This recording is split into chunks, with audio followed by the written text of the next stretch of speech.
Hi, this is lecture 2, and we're talking about the professional email. First, we're going to kind of digest what happened in the book, what you read in the book, and talk about some best strategies there. Then we're going to talk about some problems with types of emails that you can write. So, from the book, it brings out several things, and I occasionally want to touch on those in these lectures from the chapter. So, it talks about the level of formality, right? And how formal do you want to be? Now, there's not just one right level of formality to be at in an email. It depends on the context, and it depends on who you're writing to and who you are, and then institutional, social factors, as well as the content. So there's a lot going on. For example, we might say, okay, older people tend to like more formal of emails, right? Tend to like you to have an opening, some kind of greeting, a closing, a signature of some kind. That is okay. That's common. That's where they came from. Now, is that true of all older people? By any means, no. And so generalizations, I don't think, work very well in helping us identify the level of formality. It depends a lot on the particular situation that you're in.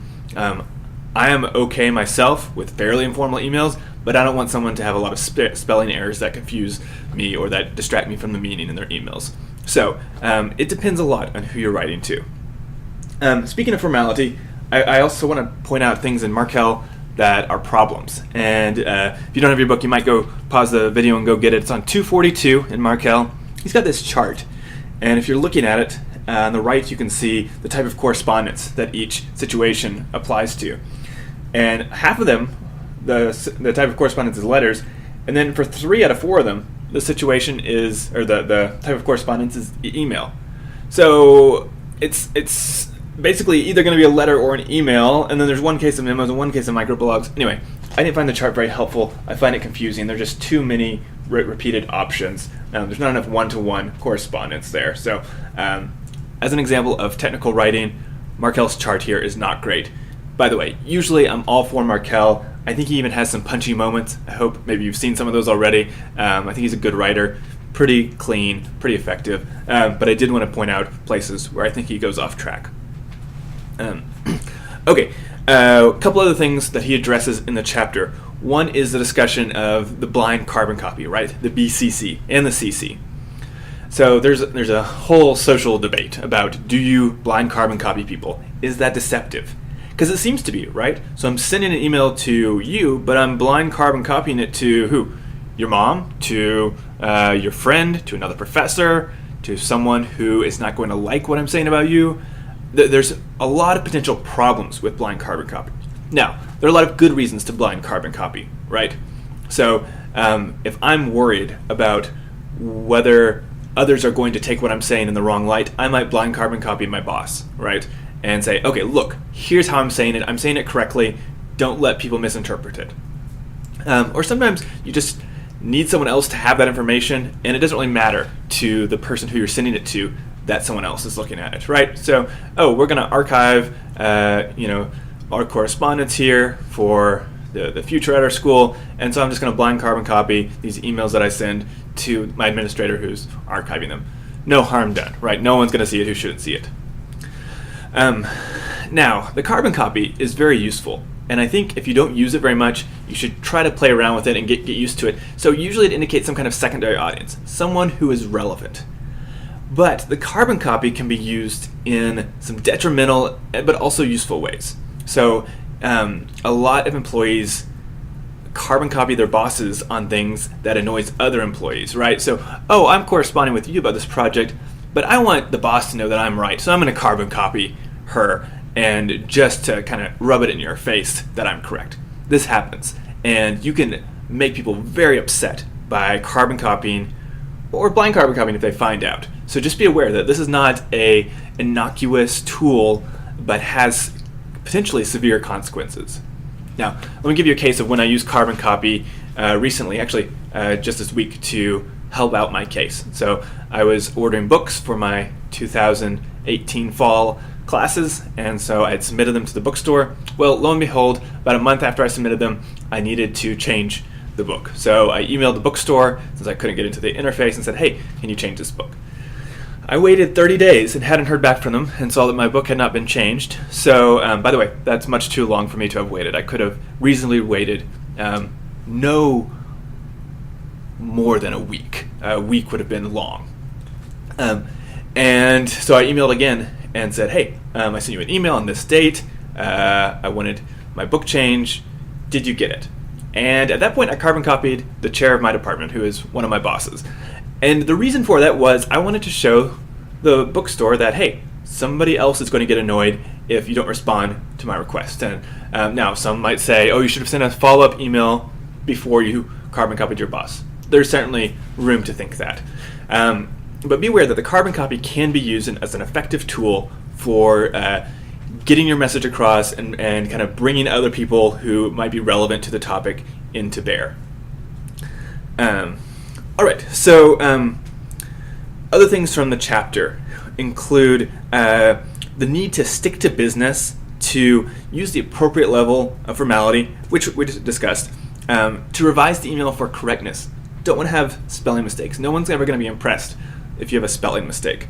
And avoiding flaming, right? Getting angry, making the email easy on the eyes, using broken up paragraphs, and not sending me too emails. Or a lot of people get annoyed if an email is supposed to go towards a certain person and you send it to everybody, right? Replying all in the wrong situations. Okay, now I want to talk about some cliches in emails. We might call these correspondence cliches. Can you think of any? Why don't you pause the video for just a second and jot down a few correspondence cliches you can think of in professional emails. Okay, just a couple I've thought of are, hi, how are you? Seems something you should do, right? Ask someone how they're doing. Well, if you're not serious about asking them, then in an email it's almost worse than doing it in person, right? It's kind of like, this is just filler. Hi is enough filler, okay? Get into the purpose of the email. Another one, I hope this email finds you well. Well, yeah, obviously, you're not hoping I'm not going to be well. So, sometimes those fillers are appropriate. You need to hedge just a little bit. Most people will appreciate if you organize your emails well. And here, to me, is the most important method for writing a good email. And that is to put your purpose in the first sentence or second sentence. It's that simple. It's not intuitive. Usually when I'm writing an email, I want to tell you all the background of everything I'm doing that led up to this point, and then say, oh, by the way, I want you to please do this as a result of all this information. That is not the best way to write an email. You have to reverse engineer it. You have to figure out what you want the person to do, and then say that in the first or second line, right? Hello, I'm working for the Kirkpatrick Institute. I would like you to give us a grant for $5,000 for our project. And then I'll tell you about the project, right? People want to know what is expected of them, and they will read the first few sentences first, and after that, you have no guarantee that they're going to read anything.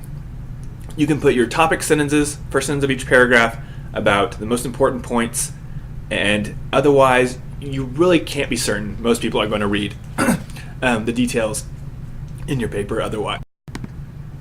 Can you think of some good or bad emails that you've written or that you've seen? I'm going to show you some examples in this unit, but there are some really bad ones out there. There's also some really good ones, and I think it's important to recognize those. Because you don't want to sound annoying, and there are a lot of things you can do to write a bad email. Maybe you have some pet peeves of things people do in emails and you hate it every time they do it. Maybe you hate it when professors send you an email and it doesn't feel personal, or it feels demeaning, or they didn't give enough context about what assignment they're talking about. You've got 5 or 6 classes, you've got plenty to do, and they just assume you know what you're talking about. By the way, professors have plenty of complaints about student emails. I'll just tell you some of them. They include not using correct grammar, or spelling, or punctuation. They also include not referring to which class you're talking about. They include being too informal, treating the professor as a buddy. They also include being too formal. So you got to find that balance. And different professors are going to be annoyed in different ways. So it's definitely a interesting field, something that you have to kind of figure out and think through. It's a social game. Have you thought about different genres of emails too? And this is my second to last point. So there are all kinds of specific genres of emails. There's the thank you email, right, which can be very appropriate. I gave my brother some tools when he visited last weekend, and he sent me a quick thank you. Now, he's my brother, right? He doesn't have to send a thank you email, but he did. It was nice.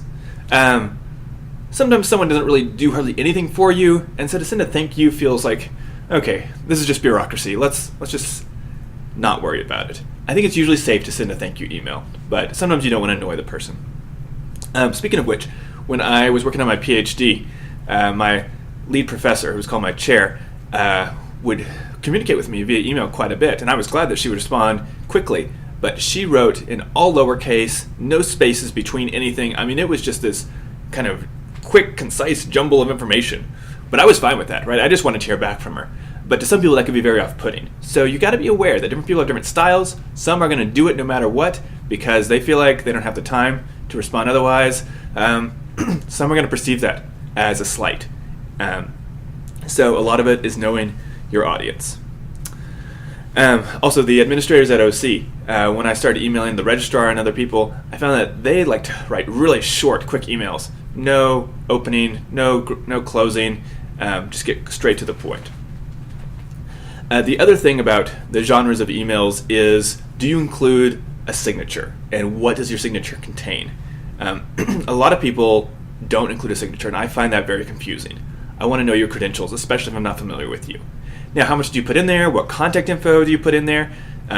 You might forget that your phone number is in there when you send it to who knows whom, who you don't want to have your phone number. Do you have your title?